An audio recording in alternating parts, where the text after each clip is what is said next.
Hello नमस्कार प्यारे विद्यार्थियों, स्वागत है आप सभी का उत्कर्ष परिवार में। कैसे हैं आप सब लोग? उम्मीद कर रहा हूं कि सब लोग बहुत अच्छे होंगे, स्वस्थ होंगे, मस्त होंगे और अपनी पढ़ाई में जबरदस्त तरीके से व्यस्त भी होंगे। आप सभी का हार्दिक स्वागत, अभिनंदन है उत्कर्ष के इस ऑनलाइन प्लेटफॉर्म पर जहां हम पढ़ रहे हैं इंडियन पॉलिटी और एक नए टॉपिक के साथ में आज हम जुड़े हैं। आज का हमारा टॉपिक रहेगा भारतीय संविधान के स्रोत, यानी कहां से हमने संविधान के प्रमुख प्रावधानों को अडॉप्ट किया है, वे सोर्सेस कौन कौन से हैं, उसके बारे में आज हम डिस्कस करने वाले हैं। भारतीय संविधान के ऊपर जो एलिगेशंस लगते हैं कि हमारा जो संविधान है वो उधार का थैला है। आइवर जेनिंग्स जो है एक अंग्रेज अधिकारी हुए जिन्होंने भारतीय संविधान को उधार का थैला कहा है। आइवर जेनिंग्स का स्टेटमेंट है।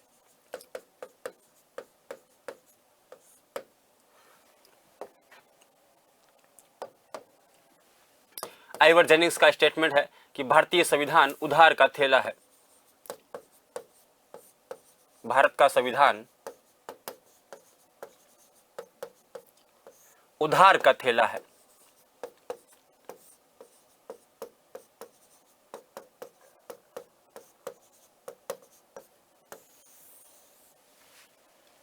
भारत के संविधान को उधार का थैला कहा है आइवर जेनिंग्स ने।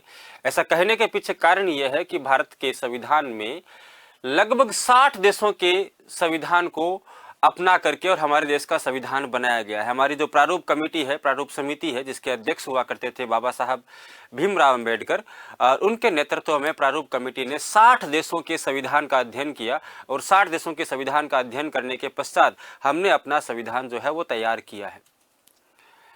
लेकिन भारतीय संविधान क्या उधार का थैला है?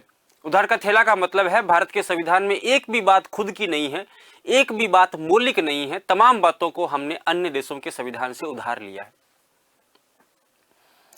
इसके जवाब में हम कह सकते हैं कि निश्चित रूप से हमारा संविधान मौलिक तो नहीं है, नया तो नहीं है, लेकिन यह किसी अन्य देश के संविधान की हूबहू नकल भी नहीं है।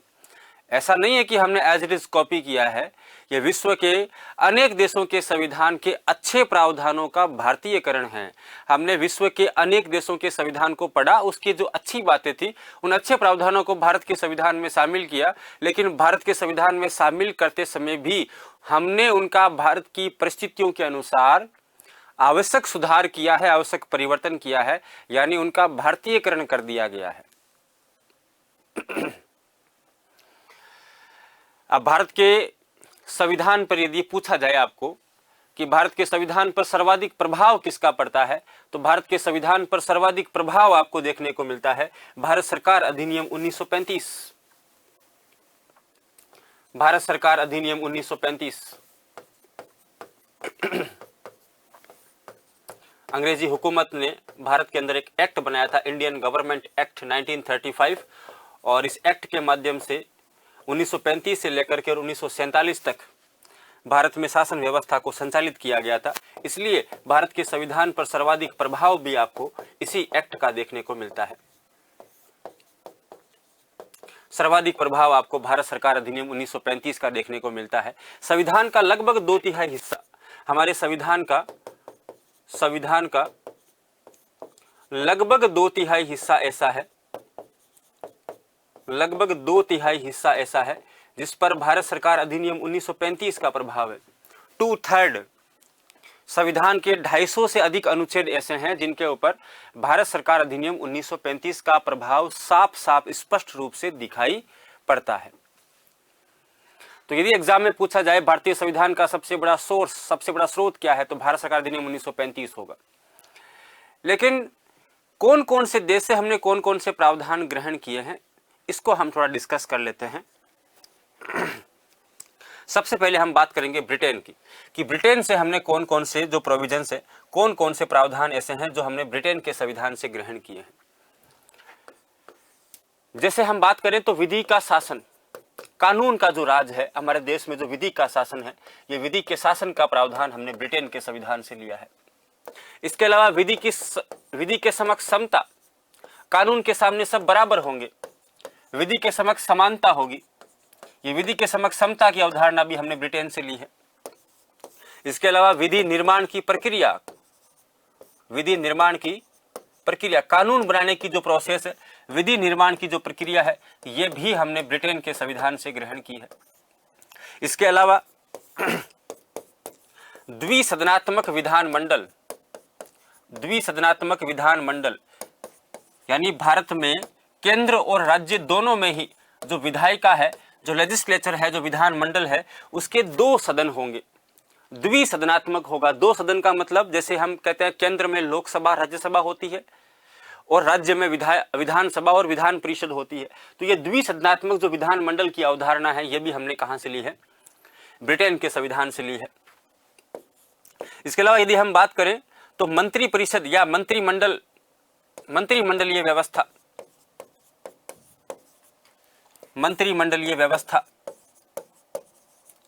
मंत्रिमंडलीय व्यवस्था हमने ब्रिटेन से ली है। मंत्रिपरिषद का निम्न सदन के प्रति उत्तरदायित्व, मंत्रिपरिषद का सामूहिक उत्तरदायित्व, कलेक्टिव रेस्पॉन्सिबिलिटी, सरकार की जो मंत्रिपरिषद होती है, वो चाहे केंद्र सरकार हो चाहे राज्य सरकार हो, वो सामूहिक रूप से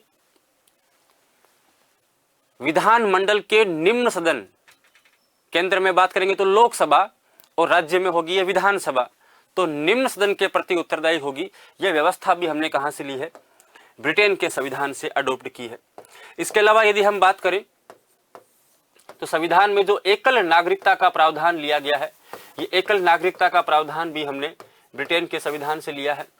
सुप्रीम कोर्ट जो रिट जारी करती है, अनुच्छेद 32 के तहत रिट जारी करने का जो प्रावधान है या रिट जारी करने की जो शक्ति है, ये भी हमने ब्रिटेन के संविधान से ली है। इसके अलावा हम कह सकते हैं राष्ट्रपति और राज्यपाल जो अध्यादेश जारी करते हैं, ऑर्डिनेंस जारी करते हैं, अध्यादेश जारी करने की शक्ति, अध्यादेश यानी ऑर्डिनेंस, जब विधानमंडल का सत्र नहीं चल रहा होता है, सेशन नहीं चल रहा होता है, तब केंद्र में राष्ट्रपति और राज्य में राज्यपाल अध्यादेश जारी करता है। राष्ट्रपति की अध्यादेश जारी करने की शक्ति का उल्लेख 123 में है, अनुच्छेद 123 में, और राज्यपाल की अध्यादेश जारी करने की शक्ति का उल्लेख अनुच्छेद 213 में किया गया है। इसके अलावा यदि हम बात करेंगे महान्यायवादी का पद, अटॉर्नी जनरल की जो पोस्ट है, महान्यायवादी का जो पद है, जिसका उल्लेख 76 में किया गया है, आर्टिकल 76, जो कि भारत सरकार का सबसे बड़ा कानूनी सलाहकार होता है, विधिक सलाहकार होता है। ये प्रणाली भी हमने कहां से, ये पद भी हमने कहां से लिया है? ब्रिटेन से लिया है। तो ये कुछ महत्वपूर्ण प्रावधान हैं, और भी खूब सारी बातें हैं, लेकिन जो महत्वपूर्ण बातें हैं, महत्वपूर्ण प्रावधान है, वो हमने लिखा है। ये संविधान के महत्वपूर्ण प्रावधान हमने ब्रिटेन के संविधान से ग्रहण किया है। ब्रिटेन के बाद में यदि हम बात करेंगे,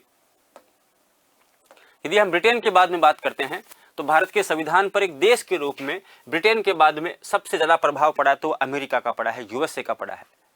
यूएसए से हमने कौन कौन से प्रावधान ग्रहण किए हैं? जैसे मैं बात करूं तो मौलिक अधिकार, फंडामेंटल राइट्स, मौलिक अधिकार हमने अमेरिका, यूएसए के संविधान से लिया है। इसके अलावा स्वतंत्र न्यायपालिका, इंडिपेंडेंट जुडिशरी, स्वतंत्र न्यायपालिका का प्रावधान भी हमने अमेरिका से लिया है। इसके अलावा यदि हम बात करेंगे न्यायिक पुनरावलोकन या न्यायिक समीक्षा कह सकते हैं, न्यायिक पुनरावलोकन, जुडिशियल रिव्यू, यह भी हमने यूएसए से लिया है। इसके अलावा यदि हम बात करेंगे न्यायिक सक्रियता, जुडिशियल एक्टिविज्म, न्यायिक सक्रियता का प्रावधान भी हमने यूएसए से लिया है। और जनहित याचिका, जिसको हम कहते हैं पब्लिक इंटरेस्ट लिटिगेशन यानी PIL की जो अवधारणा है, यह भी हमने यूएसए से ली है। हम कहेंगे इसमें उपराष्ट्रपति का पद भी हमने यूएसए से अडॉप्ट किया है। राष्ट्रपति को हटाने की प्रक्रिया या राष्ट्रपति पर महाभियोग की प्रक्रिया, राष्ट्रपति को हटाने की जो प्रक्रिया होती है, उसके लिए एक शब्द हम काम में लेते हैं, वो है महाभियोग, और महाभियोग को अंग्रेजी में बोलते हैं इम्पीचमेंट। राष्ट्रपति को हटाने की जो प्रोसेस है, जिसका उल्लेख संविधान के आर्टिकल 61 में किया गया है, अनुच्छेद 61 के तहत संविधान का अतिक्रमण करने पर संसद विशेष बहुमत से प्रस्ताव को पारित करके भारत के राष्ट्रपति को पद से हटा सकती है। इसको बोलते हैं महाभियोग प्रोसेस, महाभियोग प्रक्रिया, इम्पीचमेंट प्रोसेस। ये भी कहां से ली गई है? अमेरिका से ली गई है। यदि हम बात करें न्यायाधीशों को हटाने की प्रक्रिया, न्यायाधीशों को हटाने की प्रक्रिया,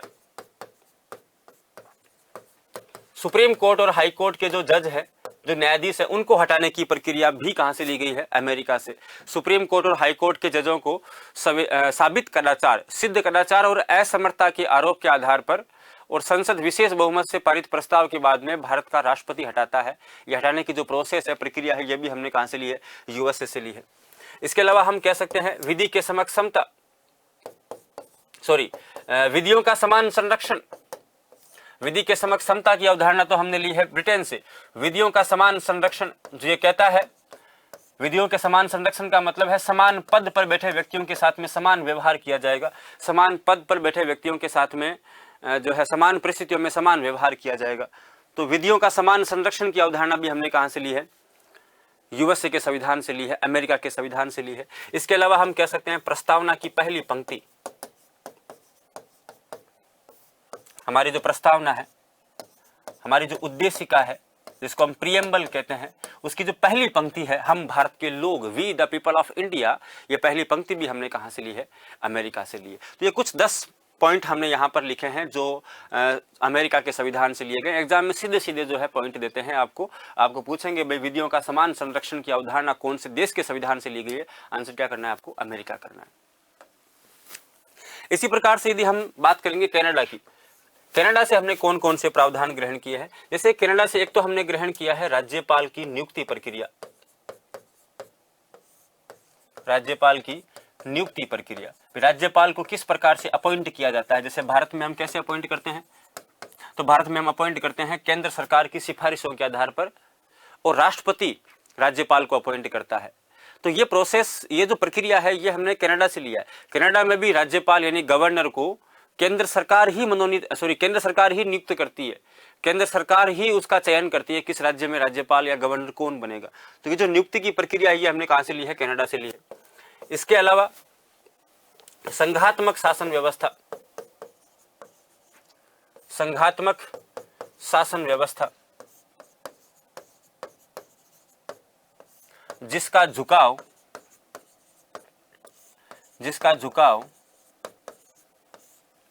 केंद्र की ओर हो। ये जो संघात्मक शासन व्यवस्था है भारत में, जिसमें केंद्र और राज्य दोनों को शक्तियां हैं, लेकिन ज्यादा झुकाव किस ओर है? शासन का झुकाव ज्यादा सेंटर की तरफ है, केंद्र सरकार की तरफ है। हम कह सकते हैं अवशिष्ट शक्तियां जो है वो केंद्र को प्राप्त है। अवशिष्ट शक्तियों का सिद्धांत भी कह सकते हैं, अवशिष्ट शक्तियों का सिद्धांत। तो अवशिष्ट शक्तियों का सिद्धांत भी कहां से लिया गया है? कनाडा से लिया गया। अवशिष्ट शक्तियां भारतीय संविधान में कौन से आर्टिकल में है? आर्टिकल 248, जिसके तहत वे शक्तियां, वे बातें जो संविधान की 7वीं अनुसूची से बाहर है, न तो संघ सूची में लिखी हुई है, न राज्य सूची में लिखी हुई है, न समवर्ती सूची में लिखी हुई है, वे तमाम बातें, वे तमाम शक्तियां जो होगी उनको हम कहेंगे अवशिष्ट शक्तियां। और अवशिष्ट शक्तियों पर कानून निर्माण की शक्ति सेंट्रल गवर्नमेंट के पास होगी, स्टेट गवर्नमेंट के पास नहीं होगी। और तीसरी इसमें बात है राष्ट्रपति की सलाहकारी शक्ति, राष्ट्रपति की सलाहकारी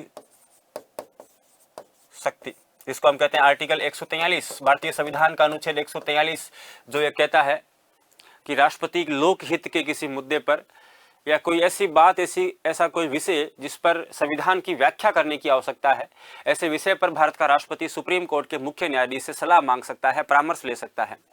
ये संविधान के अनुच्छेद 143 में उल्लेखित किया गया है। ये प्रावधान हमने कहां से लिया है? कनाडा के संविधान से ग्रहण किया है। तो ये 3 महत्वपूर्ण बातें हैं जो कनाडा से हमने ग्रहण की है। इसके अलावा यदि हम बात करेंगे ऑस्ट्रेलिया की, तो ऑस्ट्रेलिया से कौन कौन सी बातें हमने ग्रहण की है? ऑस्ट्रेलिया से हमने एक तो लिया है समवर्ती सूची का प्रावधान।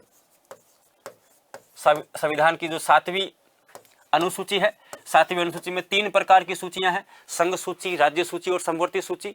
और उसमें जो समवर्ती सूची है, समवर्ती सूची जिसके अंदर जो विषय रखे गए हैं, इसमें जितने विषय रखे गए हैं उन पर कानून निर्माण की शक्ति संघ और राज्य, यानी केंद्र और राज्य दोनों ही सरकारों को होता है अधिकार। यह समवर्ती सूची का प्रावधान हमने कहां से लिया है? ऑस्ट्रेलिया के संविधान से लिया है।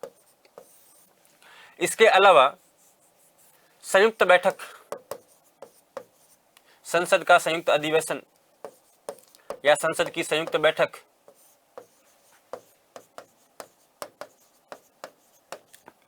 जॉइंट सिटिंग, संयुक्त बैठक का जो प्रावधान है जिसका उल्लेख भारतीय संविधान के अनुच्छेद 108 में किया गया, आर्टिकल 108 में जिसका उल्लेख किया गया है, जब कभी भी किसी विधेयक पर राज्यसभा और लोकसभा में बहुत अधिक विवाद हो जाता है, बहुत अधिक टकराव की स्थिति उत्पन्न हो जाती है, तब भारत का राष्ट्रपति दोनों सदनों की जॉइंट सिटिंग बुलाता है, दोनों सदनों की संयुक्त बैठक बुलाता है। ये प्रावधान हमने कहां से लिया है? ऑस्ट्रेलिया के संविधान से लिया है। इसके अलावा प्रस्तावना की भाषा, प्रस्तावना की जो भाषा है वो प्रस्तावना की भाषा भी कहां से ली गई है? ऑस्ट्रेलिया के संविधान से ली गई है। और एक आपके व्यापार वाणिज्य और समागम की अवधारणा, व्यापार वाणिज्य और समागम,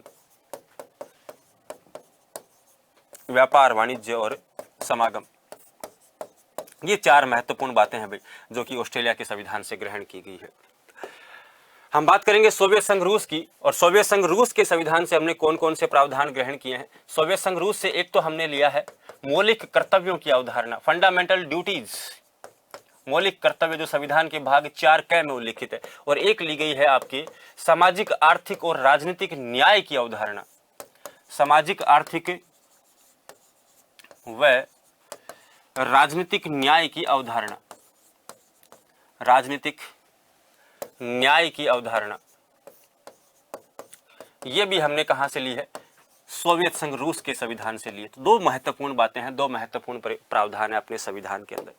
एक आयरलैंड है, आयरलैंड से हमने कौन कौन से तत्व लिए हैं? तो आयरलैंड से हमने एक तो लिया है नीति निर्देशक तत्व, राज्य के नीति निर्देशक तत्व, directive principles of state policy यानी डीपीएसपी, जो संविधान के भाग 4 में 36 से 51 के बीच में दिए गए हैं, ये हमने लिए हैं आयरलैंड से। और इसके अलावा राज्यसभा में राष्ट्रपति द्वारा, राज्यसभा में राष्ट्रपति द्वारा 12 सदस्यों को या 12 सदस्यों का नाम निर्देशन,